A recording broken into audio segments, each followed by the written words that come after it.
Before he had a name you recognized, he had a different one. And the beings who stood beside him, in whatever came before this world, they didn't fear him. They admired him. That's the part that gets lost.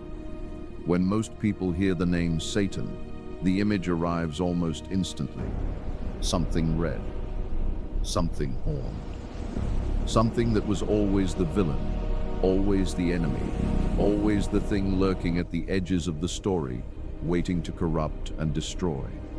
It's an image so old and so deeply embedded in culture that it feels like it must have always been true, like he was born that way, like darkness was his original state. But the oldest texts don't begin there. They begin somewhere else entirely, somewhere stranger, and in many ways, far more unsettling, because the story they tell isn't about a monster. It's about something that was, by nearly every account, remarkable. Something that held a position of extraordinary trust in a cosmic order most of us have never thought carefully about. Something that, at some point, was not the enemy. That shift from whatever he was to what he became is one of the most quietly disturbing ideas in all of religious history. And almost nobody talks about it seriously. Most people inherit their understanding of Satan the same way they inherit most things secondhand, filtered through centuries of art and theology and fear. The medieval church gave him a particular shape. Renaissance painters gave him a face. Horror films gave him a voice. And somewhere in all of that cultural layering, the original question got buried. Not, what is Satan? But who was he before any of this began? That question matters more than it might seem. Because if something changed, if this being was once something entirely different, then the story isn't just about evil. It's about transformation. About what happens when the brightest thing in a room decides it wants to be the room itself. That's worth sitting with. Let's go back. Further back than most people are willing to go. The Here book of stands a figure Ezekiel of contains a trust and passage that admiration. most casual readers Once skip elegant, over, now or corrupted read and twisted. quickly without fully Its registering tattered form what it's casts a actually shadow saying. of unease. It's addressed, on the surface, to the king of Tyre, a powerful ancient ruler. But somewhere in the middle of the passage, the language shifts in a way that no earthly king could have earned. The text begins describing something else entirely. It says this being was in Eden, the garden of God, that every precious stone adorned it ruby, topaz, emerald, chrysolite, onyx, jasper, lapis lazuli, turquoise, beryl, and gold, that the settings and mountings were made of gold, prepared on the day it was created. Created. That word appears deliberately. The passage continues. You were anointed as a guardian cherub, for so I ordained you. You were on the holy mount of God. You walked among the fiery stones. You were blameless in your ways from the day you were created till wickedness was found in you. Read that slowly. Blameless. From the day of creation till wickedness was found. This isn't describing a creature that was born corrupt.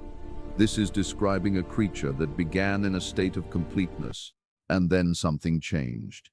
Whatever that change was, it wasn't the original condition. The original condition was something else entirely.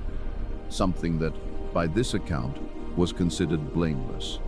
The Hebrew word used for the guardian cherub in this passage isn't the word most people associate with cherubs, those soft, round-faced figures painted on ceilings of old European churches. In the ancient world, cherubim were something entirely different. They were enormous, fearsome. They flanked the Ark of the Covenant. They stood at the entrance of Eden with flaming swords.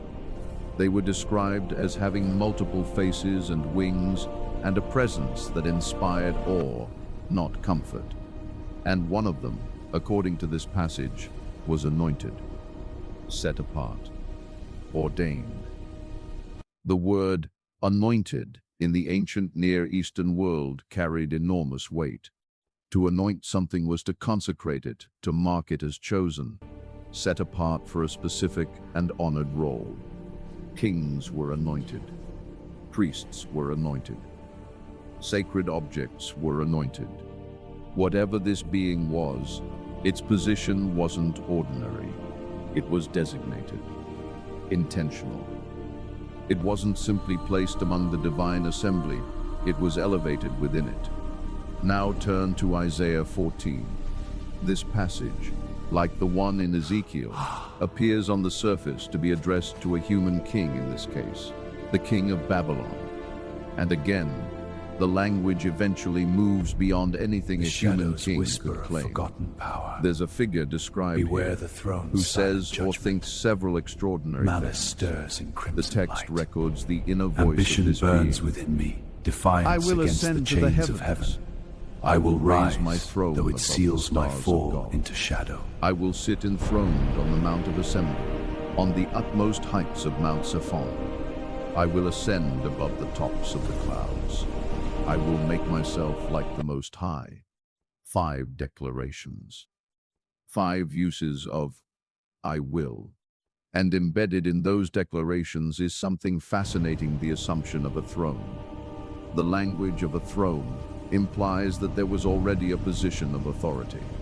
You don't aspire to sit above the stars of God unless you are already, in some sense, among them. Before any of that, though, there's a line that has quietly shaped an enormous amount of theological history. In some translations, a name appears here. In Latin, it was rendered as Lucifer. In Hebrew, the word is Hillel ben Shachar, which translates most directly as Shining One, Son of the Dawn, or more poetically, Son of the Morning. That name, Son of the Morning, has a quality to it that the word Satan doesn't have. It carries light. It carries a sense of arrival, of something that appears at the threshold of a new day. In ancient cultures, the morning star, has the long planet been Venus, a symbol of hope visible and divine just guidance, before sunrise, was revered by considered one of the ancient most cultures as the striking herald things of a in the new sky. day. It was brilliant. It was consistent. It appeared when everything else was still dark, as if announcing that something was coming. That's what this being was named for.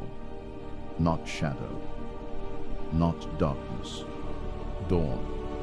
The word Lucifer itself Lux, is a the Latin Latin word construction. for light. It literally It is a noun means of the third light declension, bearer, and its or construction light bringer. emphasizes the idea It of was a the bearer name the of light. ancient Romans gave to the morning star, long before it was ever attached to any spiritual being.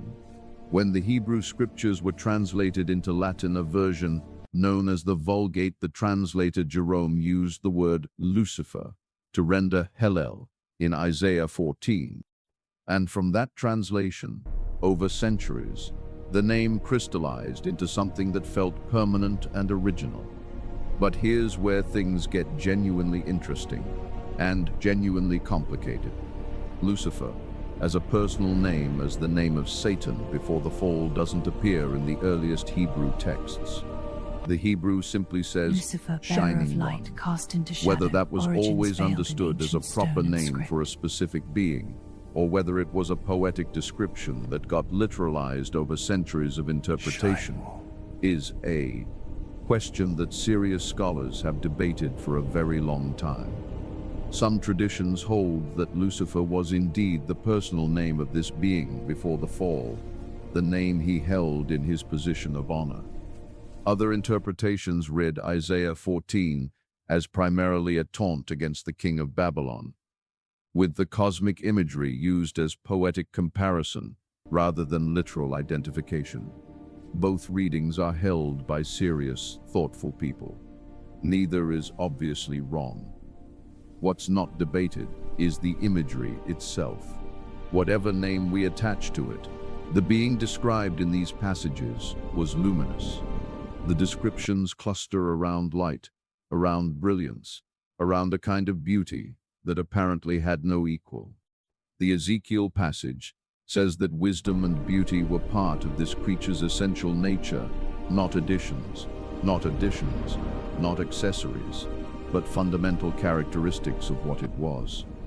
Think about what that means for a moment. Most depictions of evil emphasize ugliness, corruption, decay.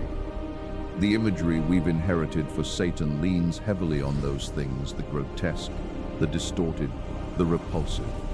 But the texts that are actually describing this being before the fall described the opposite.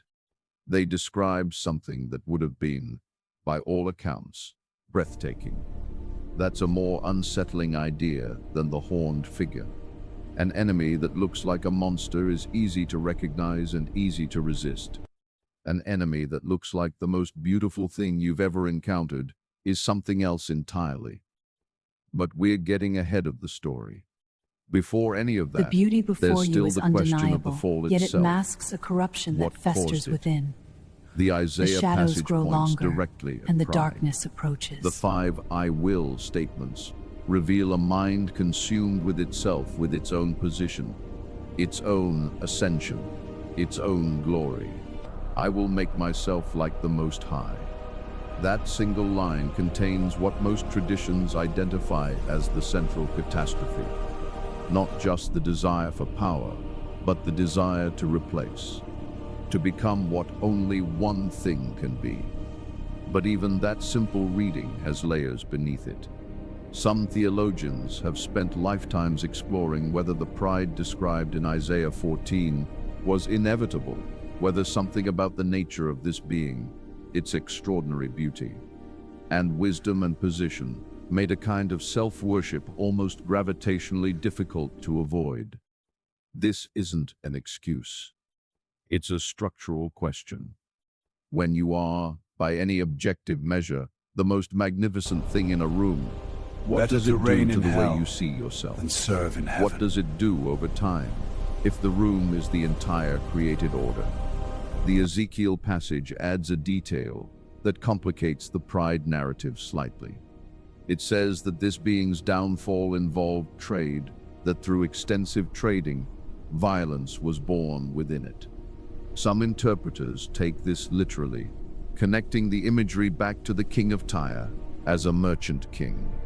But others read it metaphorically as a description of exchange, of transactions, of a being that began trading in something it was never meant to traffic in.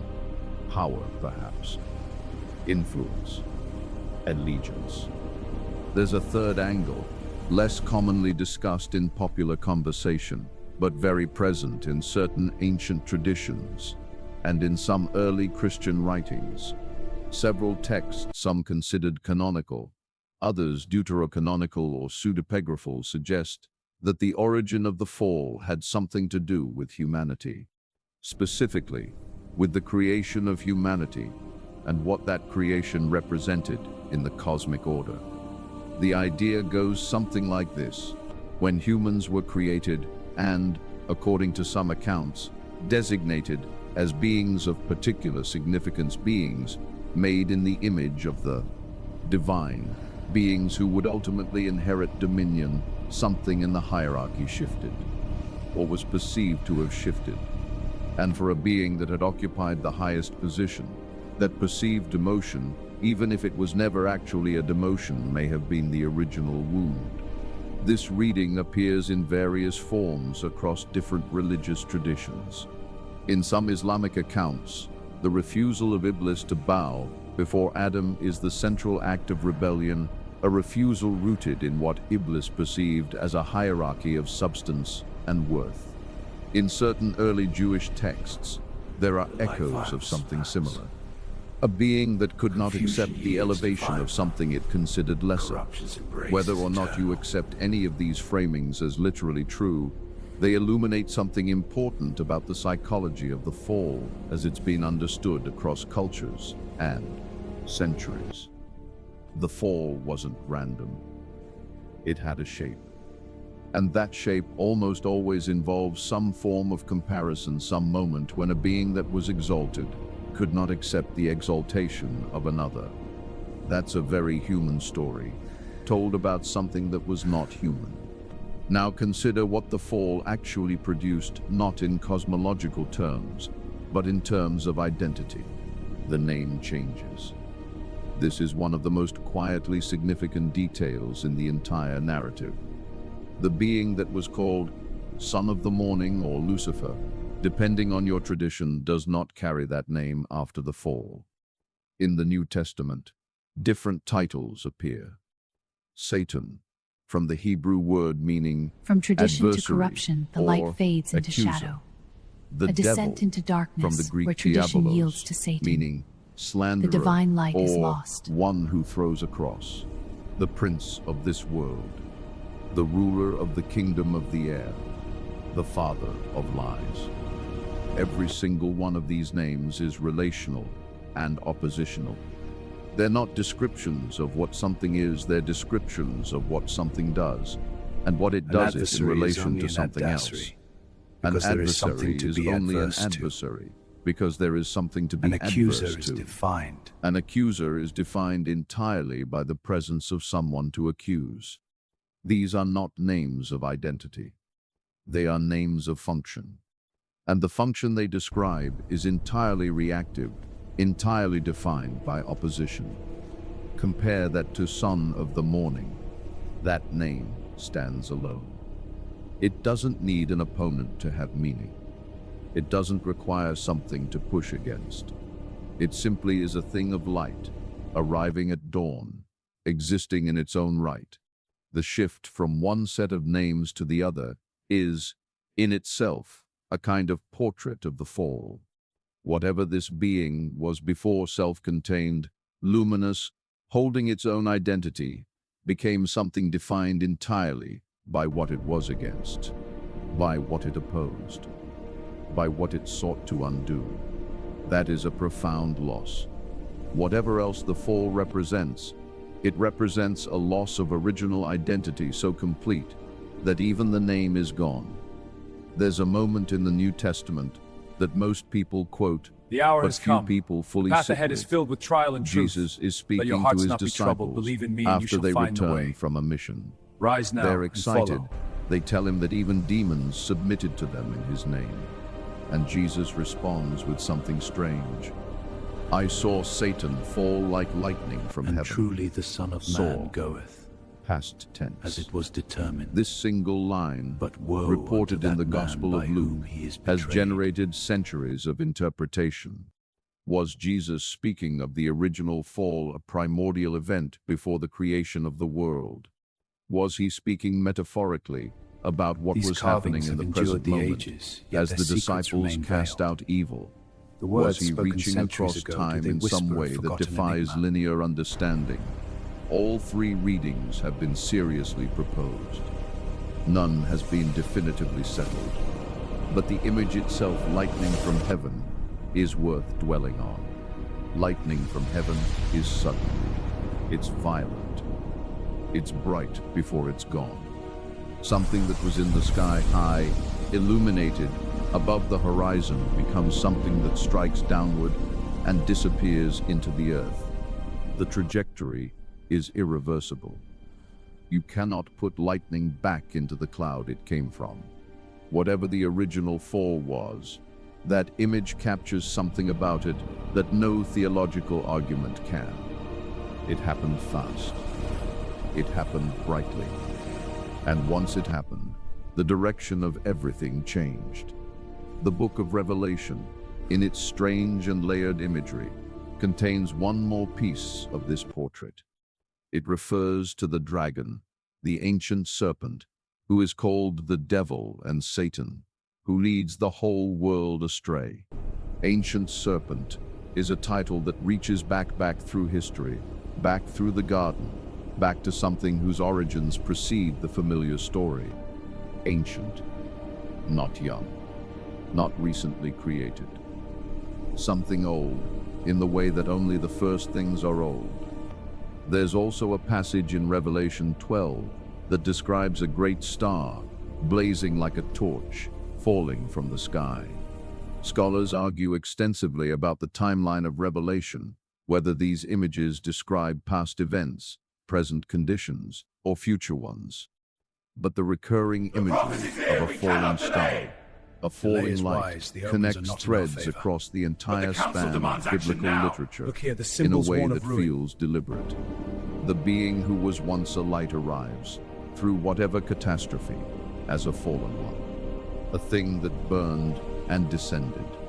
The stars have always been the oldest way human beings talked about things beyond their comprehension. When language reaches its limit, it reaches for the sky. So we return to the core question that this entire story keeps circling. Was this being created as evil, or did something change?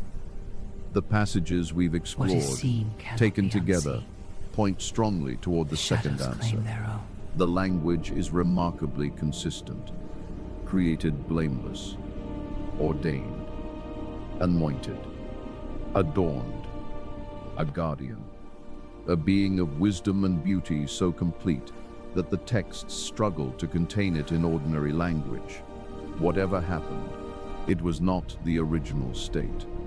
But that answer, if you sit with it long enough, opens a door that is genuinely difficult to walk through. Because if this being was created perfect, or at least blameless, and then fell, then whatever we believe about the nature of creation has to account for that. A perfect being that can choose imperfection, a luminous thing that can choose darkness, a creature that was given everything and found it insufficient. That's not a comfortable idea. It's much more comfortable to believe that some things were always dark, always dangerous, always to be avoided. It's comforting because it's clean. The categories are clear. Good stays good. Evil was always evil. Now shadowed by time's but the cruel texts hand, don't give us that comfort. Yet defiance but what burns they give within, us instead a flame is that something sorrow cannot stranger quench. and, in its own way, more honest. They give us a story about freedom, about the terrifying capacity of something excellent to become something else entirely. And they give us that story not as a cautionary tale about someone else, but as the foundational backdrop of the entire human experience. We live in a world that, according to this story, was shaped by that original transformation. Every decision made in the shadow of the first great defection. Every moment of choosing between two things carrying some faint echo of a choice made long before any of us arrived. Whether you hold these texts as literal history, as theological mythology, as poetry reaching toward truth, or as something in between, the question they raise doesn't dissolve when you change the category. The question is, what happens to something beautiful when it decides that beauty isn't enough? The name Lucifer, whatever its precise origins, whatever its precise application, carries within it the memory of something that no longer exists in the form it once had. A morning star that no longer rises, a light bearer that no longer carries light. There's something genuinely grief adjacent about that, if you let yourself feel it. Not sympathy for evil, that's not what this is, but a kind of weight that comes from understanding that what we're dealing with in this story isn't a shadow that always was a shadow. It's a light that became one. And the difference between those two things changes the entire nature of the story. Some of the early church writers, Origen, Tertullian, and others, wrestled deeply with these questions in ways that later theologians often found uncomfortable. Origen, in particular, entertained the possibility that the fall was not irreversible, that the trajectory of even the most fallen thing might, in some cosmic sense, curve back toward its origin. His conclusions were controversial and eventually condemned by later church councils. But the questions he was asking were real questions, born from real engagement with the texts. We're not required to follow him where he went. But the fact that a serious and brilliant mind looked at this material and found in it questions about restoration, about original nature, about what is ultimately possible, that tells you something about the depth of what these texts contain. The Jewish tradition, which does not map directly onto Christian concepts of Satan, has its own ancient conversations about the adversarial figure, the Ha-Satan, that appear in texts like the Book of Job. In Job, this figure has access to the divine court. It moves freely. It converses directly. It's given permission, within limits, to test. That's a very different portrait than the one most people carry. Not a rogue power. Not a cosmic equal. Something with a specific, if disturbing, role within an order it hasn't fully broken free from. The Islamic tradition has Iblis, a being of enormous standing, who refuses one command, and, in that refusal, defines everything that follows. Iblis, in the Quran, is given a kind of chilling clarity. He knows what he is doing. He asks for time until the day of resurrection, and is granted it. He makes a specific declaration that he will lead humanity astray. It's a story of defiance so self-aware that it barely resembles the bumbling villain of popular imagination. Across these traditions, Hebrew, Christian, Islamic, there are enormous differences in theology, in cosmology, in what exactly is being said. But the core shape of the story is remarkably similar. Being of high standing, a moment of turning, a transformation that defines everything that comes after. Why does that same shape appear across such different traditions? That's not a question with a simple answer. It might reflect a shared ancient source, a story that existed before these traditions separated. It might reflect something about human psychology and the way we've always told stories about corruption, that it begins at the top, not the bottom. It might reflect something about the nature of power and what it does to those who hold it without accountability. Or it might be pointing at something real. That last possibility is the one this kind of inquiry can never fully resolve. Whether these texts are describing actual events in an actual spiritual history, or whether they're the most profound mythology the human race has produced about the origin of moral conflict, the question doesn't close neatly. And perhaps it's not supposed to. What we can say is this: every one of these traditions, despite their differences, agrees on one thing. This didn't start with darkness. It started with light.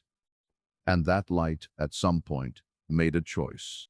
The rest, every story of suffering and cruelty and deception and betrayal and self-destruction you've ever witnessed, carries that original choice inside it somewhere, like a seed. Inside every piece of fruit, too small to see but structurally present. There's a detail in the Ezekiel passage that doesn't get talked about very much.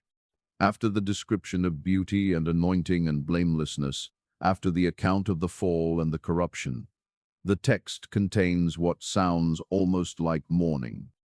It's addressed to the king of Tyre. Yes, but the language reaches deeper than that. It says, "You were the seal of perfection, full of wisdom and perfect in beauty." And then, "How you have fallen, how you have fallen," is not the language of condemnation. It's the language of loss, of something that was recognized as extraordinary and is now recognized as gone. It doesn't say good riddance. It says how. That single word, how, carries in it the weight of something that was never supposed to happen, even if in some sense it was always possible. That's the emotional truth at the center of this entire inquiry. Not that evil was inevitable, not that the fall was planned, but that something extraordinary was lost. That the universe, whatever you believe about its nature, contains a wound at its very foundation, a wound that began not with weakness or inadequacy, but with the highest expression of what was possible, choosing, against everything, to become something else, the being that was called Son of the Morning. that wore precious stones like a second skin, that walked among the fiery stones on the holy mountain, that was anointed, ordained, set apart, that knew the divine presence not as a distant hope, but as an immediate reality, that being no longer exists in the form it once had. What exists now the adversary, the accuser, the ancient serpent carries within it, according to these texts, the memory of what it was. Some traditions hold that this is part of what makes it so dangerous. Not simple brutality, but intelligence that was formed in the light and now operates in darkness. Not ignorance, but knowledge turned against its own source. Think about what it would mean to have been that close to something, to have been, by any account, among the most remarkable of all created things, and to have walked away from it. Not because it wasn't enough, but because it wasn't yours to control. That's the terrible center of the story. Not that the light was insufficient, but that the light bearer couldn't tolerate being a bearer, couldn't accept that the light itself belonged to something other than himself. And so the name changed. The morning star became the fallen one. The light bearer became the one who darkens.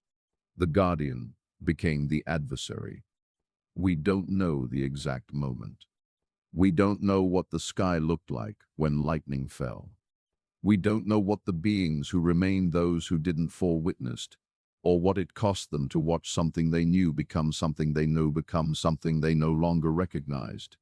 We don't know if the one who fell knew what the falling would cost. We don't know if, in whatever passed for his interior life in those first moments of descent, there was something that could be called regret. The texts don't tell us. What they tell us is the name he had before he had the one everyone knows. And they tell us, quietly, in the spaces between the lines, that there was a time when that name was appropriate, when the title fit, when the morning star rose, and it was him, and that was exactly what it was supposed to be. Before Satan had the name that echoes through history, through fear, through every dark corner of the human imagination, he had a different one. And whoever he was then, under that first name, in that first light, before the choice that changed everything, we can only look at the aftermath and try to understand what was lost. Not what we've been told to fear. What was, genuinely, before all of that. Some questions aren't meant to be answered. They're meant to be carried.